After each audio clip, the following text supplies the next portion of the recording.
There is also a garage as a practical accessory. I've already got one for myself. It's installed over the charging station because it shouldn't have to put up with rain, sun, leaves and dirt.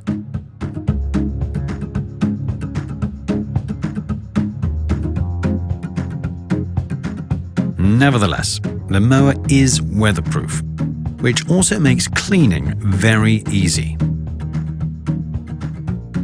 Just spray the mower well from all sides, which is no problem for the mower to handle.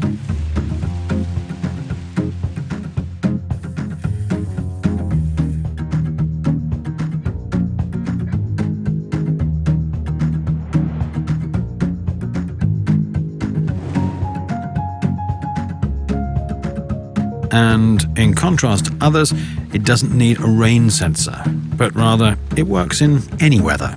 By the way, there are many other practical accessories from Gardena for the mower.